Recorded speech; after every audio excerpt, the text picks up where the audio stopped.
Assalamualaikum dan salam sejahtera. Sistem kebajikan sosial merujuk pada kerangka kerja yang disusun oleh pemerintah dan masyarakat untuk memberikan bantuan serta perlindungan kepada individu, keluarga dan kelompok yang memerlukan. Tujuannya adalah meningkatkan kesejahteraan sosial, mengurangi ketidaksetaraan dan membaik pulih kehidupan masyarakat. Sistem kebajikan di Korea Selatan telah mengalami evolusi yang signifikan seiring dengan pertumbuhan ekonomi yang pesat. Korea Selatan memiliki beberapa inisiatif utama yang mencakupi pelbagai aspek kesejahteraan rakyat mereka. Meskipun telah ada kemajuan yang signifikan, Korea Selatan juga menghadapi beberapa isu dan cabaran dalam memastikan kesejahteraan hidup rakyat mereka. Perbincangan mengenai isu dan solusi sistem kebajikan sosial yang mempunyai berkaitan dengan SDG 17 yang berlaku di Korea Selatan memfokuskan kepada 3 industri penting iaitu industri teknologi, industri pendidikan dan industri import dan ekspor.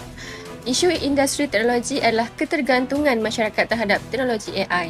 Isu ini merupakan isu semasa yang hangat dalam teknologi AI yang mampu mengancam jutaan pekerjaan di Korea Selatan. Teknologi AI adalah perkara yang memudahkan dalam kehidupan seharian. Manusia bukan menggantikan manusia. Kebergantungan besar pada penciptaan teknologi AI tanpa kawalan dapat mewujudkan risiko kegagalan dan ketidakpastian dalam sesuatu perkara yang dilaksanakan. Sebagai contoh, sistem kuartal pintar yang sepenuhnya bergantung pada teknologi AI dalam pengelolaan lalu lintas dan utiliti. Melalui sistem teknologi ini, berkemungkinan akan mengalami gangguan teknikal jika mengalami kegagalan dalam mengendalikan teknologi AI tersebut. Ekoran daripada itu, perbandingan yang dapat dilihat di negara Jepun dan Korea ini merupakan isu yang tidak kurang asing juga dalam dunia teknologi seperti memiliki ketergantungan pada teknologi AI yang bukan sahaja memberi kebaikan malah membawa beberapa permasalahan sosial dalam masyarakat. Korea Selatan menangani isu teknologi AI menggunakan SDG ke-17 dengan mengambil target yang ke-8 iaitu memperkukuhkan kapasiti sains, teknologi dan inovasi untuk negara meningkatkan kesetaraan dalam peluang pendidikan, pekerjaan dan akses kepada perkhidmatan digital dalam masyarakat. Solusi yang dapat dilakukan oleh Korea Selatan ialah dengan melakukan kerjasama antara manusia dan AI, menggabungkan kecerdasan manusia dan kecerdasan buatan dalam solusi yang seimbang akan memberikan hasil yang terbaik. Ia perlu melibatkan manusia dalam setiap proses perkembangan AI seperti merancang dan menguji bagi memastikan perspektif manusia tetap menjadi bahagian penting dalam perhubungan dengan AI. Pergantungan yang berlebihan dengan AI boleh menghasilkan kesan yang negatif yang sangat ketara. Namun dengan kesedaran dalam pendidikan dan pendekatan yang seimbang dapat mengatasi kesan buruk yang perlu dielakkan. Kita boleh mencapai keseimbangan yang sihat antara teknologi AI dan kehidupan manusia. Negara Jepun telah melabur secara serentak dalam latihan tenaga kerja dan inisiatif peningkatan kemahiran untuk menyediakan pekerjaan yang memerlukan kemahiran manusia. Manakala negara Myanmar dalam penggunaan teknologi AI di peringkat awal tidak mendapat akses yang mencukupi dalam melaksanakan penggunaan teknologi AI. Salah satu kelemahan utama SDG ke-17 ialah pelaksanaan yang tidak konsisten di pelbagai negara. Walaupun terdapat perjanjian global untuk bekerjasama dalam mencapai matlamat pembangunan mampan, setiap negara menghadapi cabaran, keutamaan dan keupayaan yang berbeza dalam melaksanakan kerjasama antarabangsa. Semestinya ramai ingin mengetahui dengan lebih lanjut mengenai sistem kebajikan sosial di Korea Selatan bagi industri pendidikan. Kita terus saja bersama wartawan Muhammad Hanif yang berada di lapangan untuk menemu ramah berkenaan isu dan solusi sistem kebajikan Korea Selatan. Silakan Hanif. Terima kasih rakan setugas di studi pentas. Pendidikan dianggap sebagai hak asasi manusia yang memainkan peranan penting dalam pembangunan manusia, sosial dan ekonomi negara. Secara amnya, semua negara cenderung untuk menawarkan rakyat mereka kepada kualiti pendidikan yang lebih tinggi. Walau bagaimanapun, masih lagi terdapat isu berkaitan industri pendidikan. Okey, di sini saya bersama mahasiswa Yuniza. Boleh tak anda terangkan sedikit berkenaan isu sistem kebajikan sosial yang berlaku di Korea Selatan berkaitan dengan industri pendidikan? Isu yang dihadapi oleh profesi guru adalah berbeza-beza di seluruh negara dan kebanyakan cabaran ini memberi kesan kepada pendidikan secara keseluruhannya. Di Korea Selatan terdapat artikel dan menyatakan jumlah guru mengundur diri terus bertambah dan berada di tahap yang menyebabkan.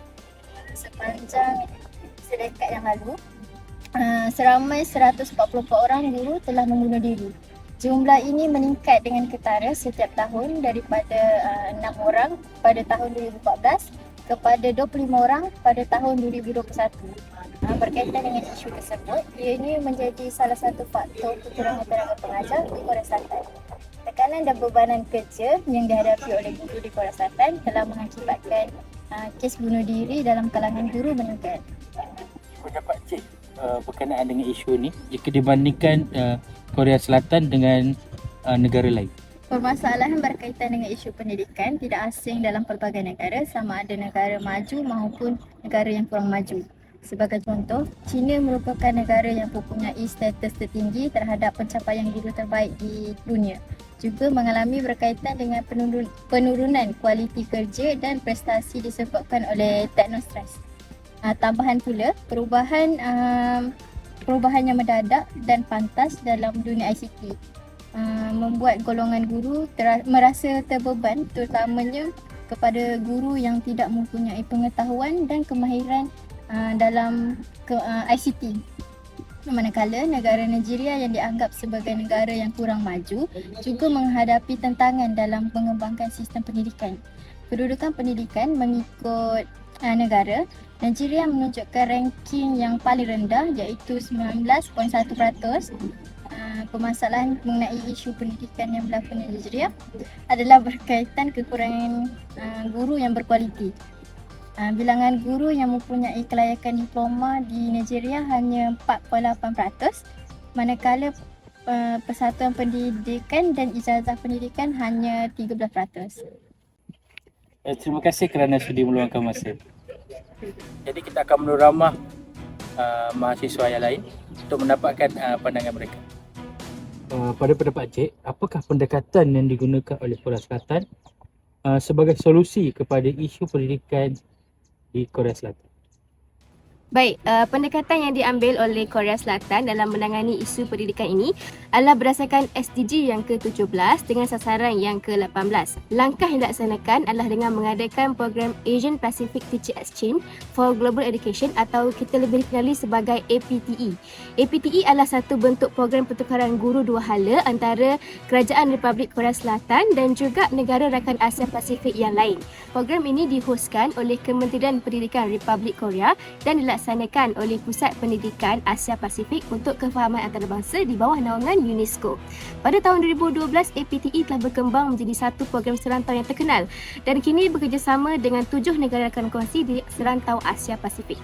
Antaranya Cambodia, Indonesia, Mongolia, Filipina, Thailand, Vietnam dan termasuklah Malaysia sendiri.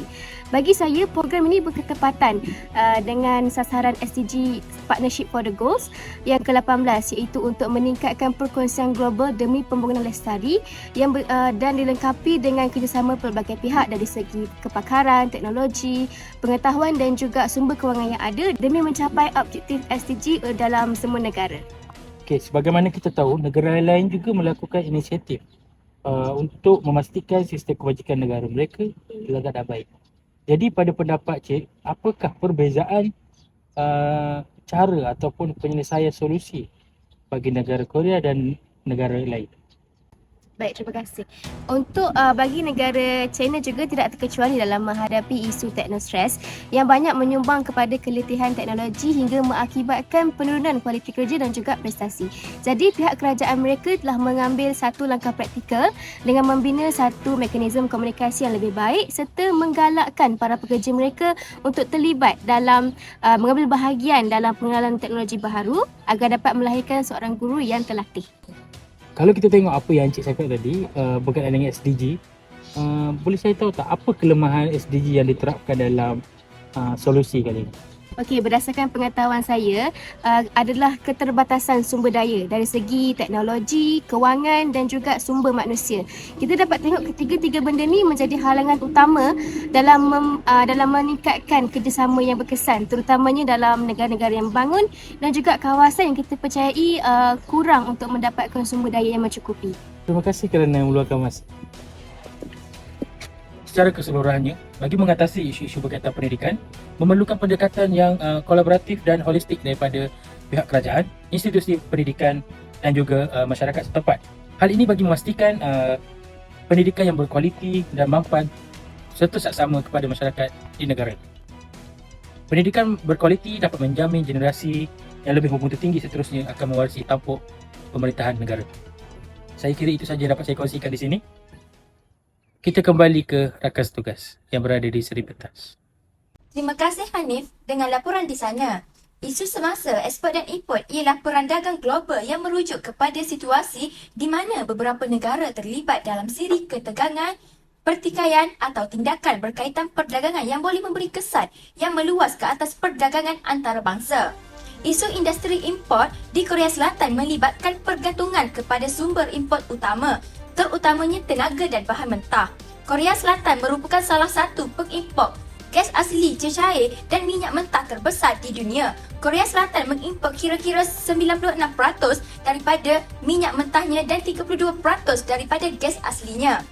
Pada tahun 2020, jumlah import Korea Selatan berjumlah kira-kira 449 bilion, manakala isu industri ekspor adalah ketegangan perdagangan. Pada 2019, keseluruhan ekspor negara mengalami penurunan 10.3% disebabkan oleh permintaan global yang lemah semasa perang perdagangan.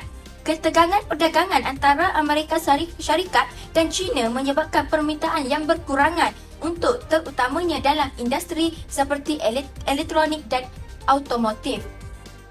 Jika dilihat, negara China yang merupakan sebuah negara yang maju juga tidak lari menghadapi isu import dan ekspor ini.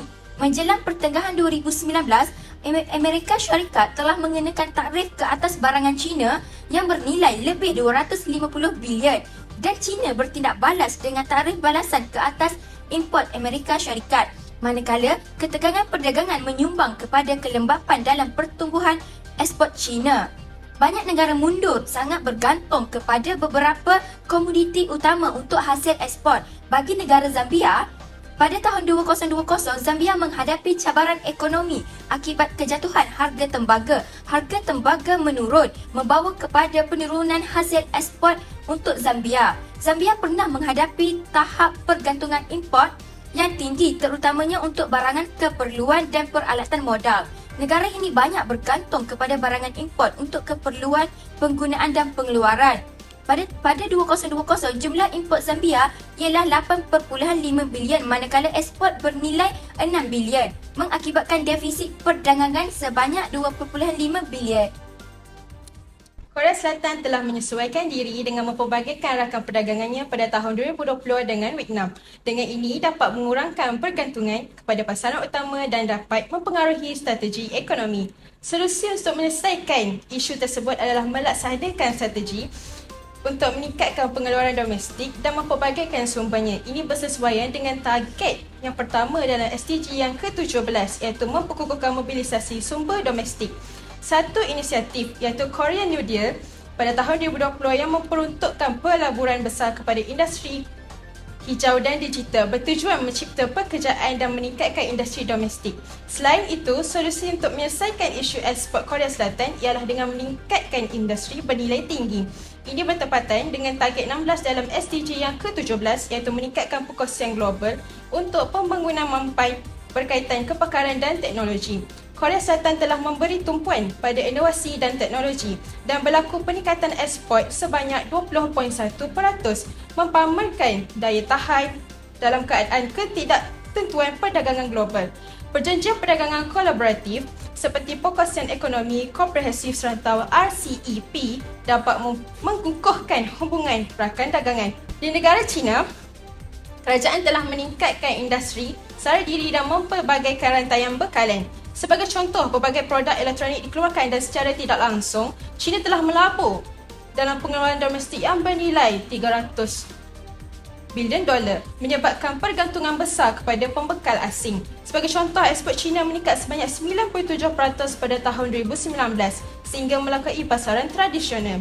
Solusi import dan ekspor di Zambia pula yang melibatkan pelarasan dasar dan kepelbagaian ekonomi. Contohnya memberi tumpuan kepada industri pertanian untuk meningkatkan sara diri makanan. Pada tahun 2019, Zambia membelanjakan 1.3 bilion dolar untuk import makanan, menunjukkan potensi pengukuhan industri pertanian domestik.